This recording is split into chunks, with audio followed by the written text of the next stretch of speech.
नमस्कार दोस्तों। एक बार फिर मैं आपको जबलपुर की ओर लिए चलता हूँ, जहाँ दमोह नाका वाले कक्का जी पर एक कथा बाँच रहा हूँ। लेखक हैं मशहूर किस्सागो एवं लेखक दिनेश चौधरी और किताब है शहरनामा जबलपुर, जिसका अंग्रेजी में अनुवाद लक्ष्मीकांत शर्मा ने किया है। तो आइए सुनते हैं दमोह नाका वाले कक्का जी। उन दिनों जब जबलपुर में आवागमन घोड़ों पर होता रहा होगा, ढालों से सज्जित सैनिक हाथों में बर्छी भाले तलवार लिए घूमते रहे होंगे और राजे महाराजों के आगमन पर नौबत खाने में तुरही नगाड़े बजते रहे होंगे। नगर का मुख्य व्यापारिक केंद्र शहर के ठीक बीच में हुआ करता था। उन बीते हुए दिनों का बयान यदि आप तफसील में चाहते हो तो पल भर के लिए आंखें मूंद कर मुगले आजम जैसी किसी फिल्म के चंद दृश्य याद कर लें तो इन पंक्तियों के लेखक को थोड़ी राहत मिल जाएगी। बाजार के अलग अलग हिस्सों का नामकरण बिकने वाले माल पर आधारित था और वे दलहाई, मच्छरहाई, नुनहाई, गुड़हाई, सुनहराई वगैरह कहलाते थे।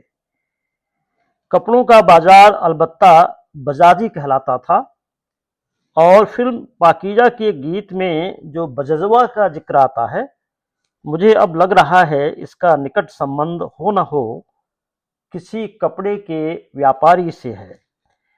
पुराने जबलपुर की बसाहट इसी व्यापारिक केंद्र के इर्द गिर्द थी। तो जो दमोह नाका तब शहर के पश्चिमी भाग की सीमा हुआ करता था, अब भीड़ के दबाव में ऐन शहर के बीच में आ खड़ा हुआ है और यह अब एक चौराहे की शक्ल में है।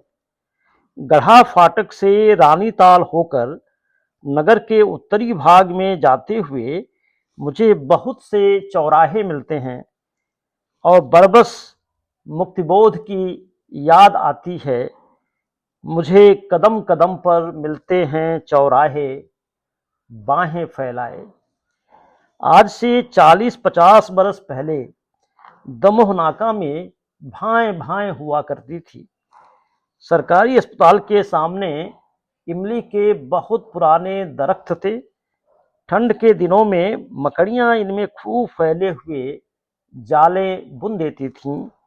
रात की तो छोड़ दें, गर्मियों की दोपहरी में भी बच्चे यहाँ से गुजरते थे तो उन्हें हनुमान चालीसा का जाप करना होता था।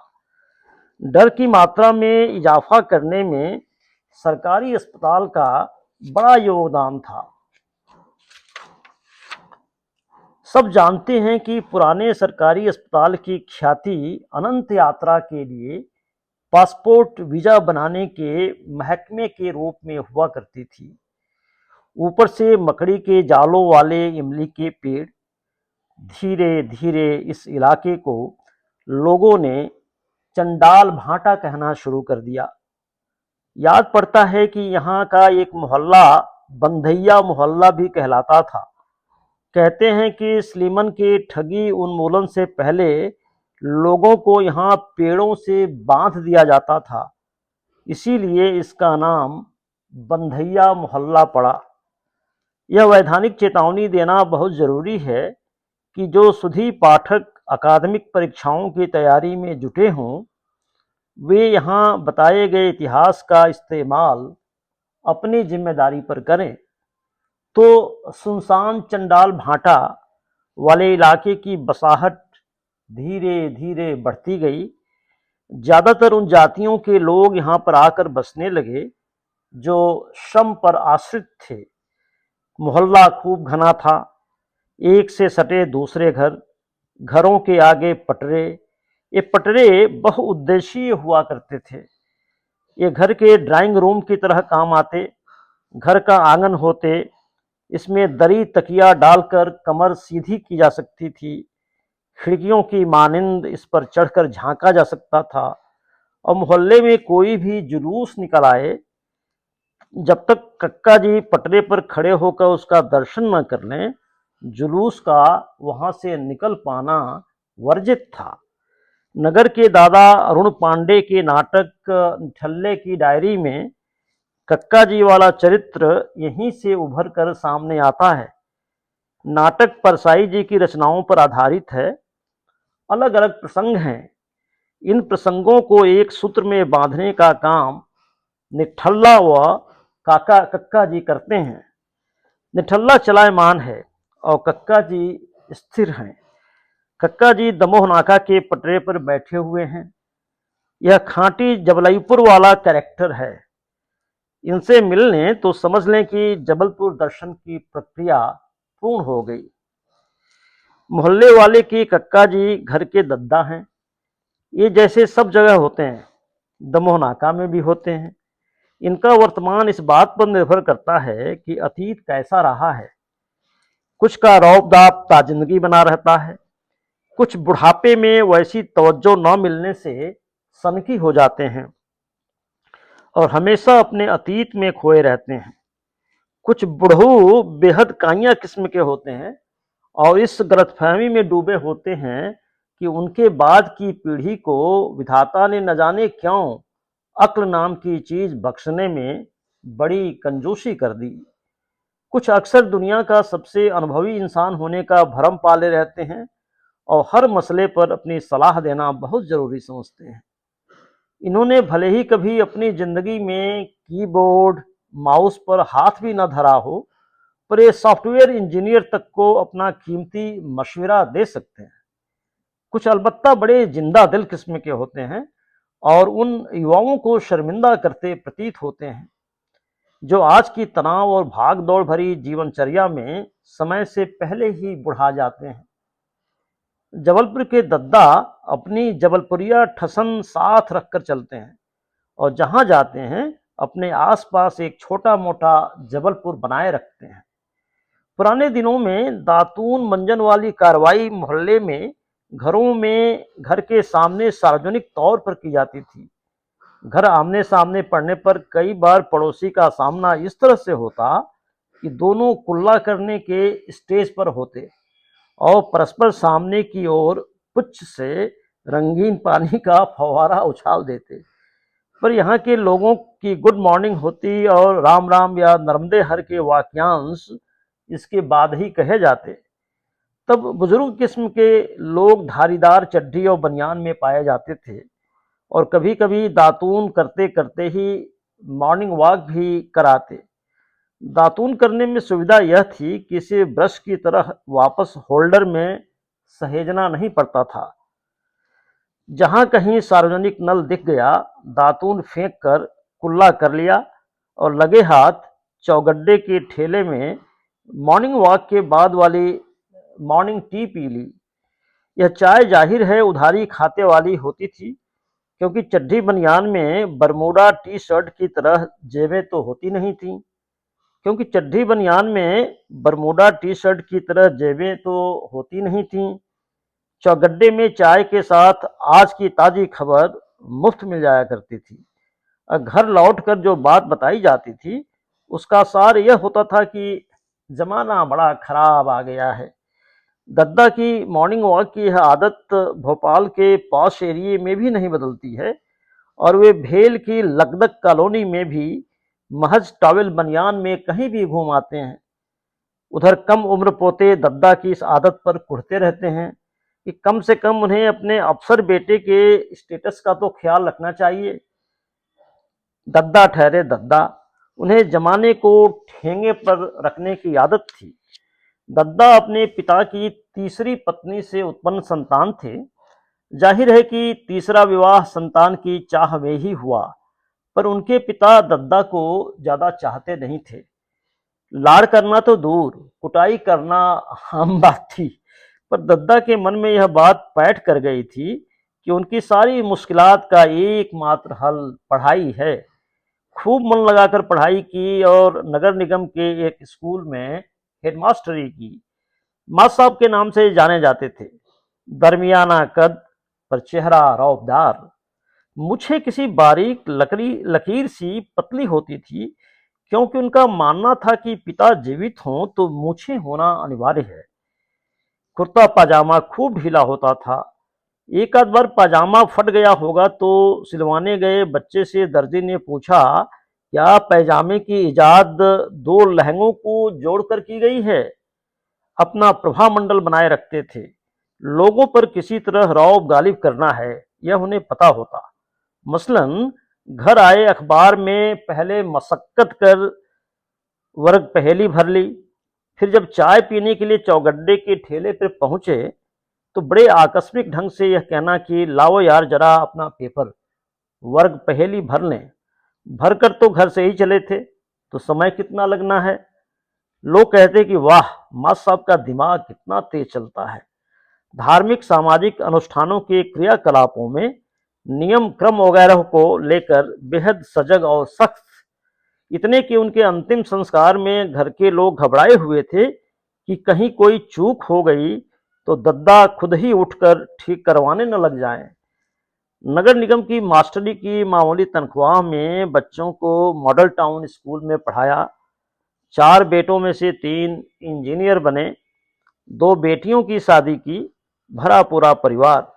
पिता का घर एक तरह से छोड़कर ही आए थे। पिता के मन में एक बार वात्सल्य जागृत हुआ कि चलो एक बार बेटे के परिवार में घूम आए, पोतों से खूब अच्छे से मिले, सबको 1 आने 2 आने बख्शीश के रूप में दिए। अच्छा सत्कार भी हुआ, पर आदत और इतिहास के अनुरूप 3-4 दिनों में ही बेटे से ठन गई। झोला समेट लिया, कहा कि अब दोबारा नहीं आऊंगा। चलने को हुए और अचानक पलटे। पलट कर कहा, तुम्हारे मोड़ा मोड़ी को आने 2 आने दिए रहे, वापस कराओ। यही दद्दा एक बार अपने बेटे पोतों के घर गए हुए थे। सरकारी क्वार्टर जरा छोटे ही होते हैं, तो दद्दा और दादी को जो कमरा मिला उसी को उनके 2 किशोर वय पोते भी साझा कर रहे थे। पोतों की उम्र में ज्यादा अंतर नहीं था और उनकी आपस में अच्छी दोस्ती थी। नजरें चुराकर एक साथ सिगरेट भी पी लेते थे। एक बार घर के बड़े चिराग घर लौटे तो छोटे वाले बाहर ही मिल गए। कहा, यार भाई बड़ी गड़बड़ हो गई है, वो वाली किताब मैं बाहर ही भूल गया था। दद्दा के हाथ लग गई होगी। अब क्या करें। बड़े का मन हुआ कि छोटे पर एक कंटाप धर दें। एक तो वो वाली किताब घर लाने की क्या जरूरत थी, और ले भी आया तो इतनी लापरवाही से बाहर क्यों रखी। बड़े ने छोटे का हाथ पकड़कर कहा, अभी तो कमरे में घुसो ही मत, और उसे खींचकर धीरे से घर की छत पर ले आया। उधर दद्दा बेसब्री से साहबजादों का इंतजार कर रहे थे। लुका छिपी का खेल शुरू हो गया। प्रतिभावान पोते बीच बीच में झांक कर देख लेते कि कमरे की लाइट बंद हुई या नहीं। लाइट बंद होना हो जाने के सुनिश्चित और पर्याप्त अंतराल के बाद वे रात कोई 2 बजे चोरों की भांति दबे पांव कमरे में दाखिल हुए और अपने बिस्तरों में घुस गए। दद्दा के खौफ से नींद अब भी गायब थी। उधर तड़के 4 बजे दद्दा ने नियमानुसार बिस्तर त्याग दिया और रोज के काम में लग गए। छोटे ने फुर्ती से बिस्तर की तलाशी ली और तकिए के नीचे बरामद हुई किताब को आनन फानन में गायब कर दिया। दद्दा लौट कर आए तो तकिए के नीचे किताब नहीं मिली। बिस्तर को लपेट दिया गया था। बच्चे गहरी नींद में थे। दद्दा के मन में दूसरा ख्याल आया। बिस्तर समेटने का काम बहू करती थी। उन्हें लगा कि किताब बहू के हाथ लग गई है। उन्हें खुद पर ग्लानि हुई। छी छी, बहू क्या सोच रही होंगी इस उम्र में, ऐसी किताबें। तौबा, वे अपराध बोध से ग्रसित हो गए। जिस दिन उन्हें अपना रौद्र रूप प्रकट करना था उस दिन वे पूरे समय शांति, सौम्यता और विनम्रता की प्रतिमूर्ति बने रहे। उम्र का अंतर ज्यादा होने के कारण अक्सर बच्चों और बुजुर्गों को एक दूसरे की सोच में बारीकियां समझ में नहीं आती। दद्दा इसी सरकारी आवास के बरामदे में विराजमान हैं। बड़े पोते से मिलने के लिए कॉलेज से के पहले साल की 1-2 लड़कियां आई हुई हैं। बड़ी घटना है। पोते को पहले से मालूम होता तो वह राजा बेटा बनकर तैयार बैठा हुआ होता। दुर्योग से उसे कन्याओं के आगमन से ठीक पहले प्रकृति का बुलावा आ गया। अंग्रेज इस मामले में जरा सहज होते हैं। उनके यहाँ जो बुलावा होता है वह अपने यहाँ शंका में बदल जाता है। पोते को जरा सी भी खबर होती तो वह प्रकृति के इस आह्वान को अनसुना कर देता। पहली बार तो लड़कियां मिलने आई हैं। दद्दा चाहते तो मामले को संभाल सकते थे। हालांकि तब वॉशरूम वगैरह कहने का चलन नहीं था। लड़कियों ने अपने सहपाठी के बारे में सवाल किया तो दद्दा ने खड़ी बोली में कहा, टट्टी गया है। लड़का अंदर सुन रहा है, झेप कर भी कितनी देर बैठता। बाहर आकर दद्दा को आहत नजरों से देखा। दद्दा निर्लिप्त निर्विकार बैठे हुए वर्ग पहेली भर रहे हैं। दद्दा की मास्टरी की आदत जिंदगी भर नहीं गई। मास्टरी की आदत और बादशाहत कभी नहीं जाती। शाहजहां को कैद में भेजने से पहले औरंगजेब ने उनसे एक काम और एक अनाज के बारे में पूछा। यह किस्सा मैंने पहले पहल आदिलाबाद के कलाविद व इतिहासकार गुरु रविंद्र शर्मा के मुख से सुना था। एक काम और एक अनाज, जो औरंगजेब ने शाहजहां को एक जो काम दे रखा था। बाद में बच्चन जी की आत्मकथा में भी इसका उल्लेख देखा। कहते हैं कि एक अनाज के लिए शाहजहां ने रसोइये को बुलवाकर उसकी राय ली थी। विद्वता सब जगह काम नहीं आती, कहीं कहीं स्किल काम आता है। सही मामलों में सही व्यक्ति का मशवरा लिया जाना चाहिए। रसोइये ने शाहजहां को बेसन से बनने वाले व्यंजनों के बारे में बताया। बहरहाल शाहजहां ने औरंगजेब के सवाल के जवाब में कहा, चने खाने को और बच्चे पढ़ाने को। औरंगजेब ने कहा, बादशाही चली गई पर बादशाहत नहीं गई। मास्टरी का काम बादशाहत का काम है। तो हुआ यूं कि दद्दा के एक छोटे चचेरे भाई ने जरा बुद्धिमानी का काम कर दिया। उसे यहाँ की बोली में सयानापन कहा जाता है। छोटे भाई के पास कोई परिचित अपरिचित इंसान आया होगा और कहा कि 300 रुपयों की जरूरत है। बदले में नई साइकिल का हवाला दिया। कहा कि नियत समय में पैसे नहीं लौट आए तो साइकिल तुम्हारी। भाई ने देखा कि साइकिल बिल्कुल नई थी, चमचमाती हुई। उस समय तो 1000-1200 की रही होगी। पैसे देकर साइकिल ले ली। साइकिल देने वाला लौट कर नहीं आया। भाई सबको बताते फिर रहे थे कि कैसे अपनी बुद्धिमानी से 300 रुपयों में नई साइकिल हथिया ली। एक दिन अचानक खबर आई कि भाई को थाने में बिठा लिया गया है। दद्दा गए तो पता चला कि साइकिल किराए की दुकान वाली थी। अभी नाम भी नहीं चढ़ा था और कोई उसे अर्जेंट बताकर किराए पर ले गया था। दद्दा ने अपने प्रभामंडल से भाई को छुड़ाया। लौटकर उन्होंने भाई की जो क्लास ली होगी उसका अंदाजा आप सहज ही लगा सकते हैं। समापन की कार्रवाई में उन्होंने भाई के हाथ में स्लेट पेंसिल थमाई और दोबारा ऐसा नहीं करूंगा 10 बार लिखने का आदेश दिया। तो साथियों, यह रहा शहरनामा जबलपुर का एक अध्याय, दमोह नाका वाले कक्का जी। लेखक दिनेश चौधरी।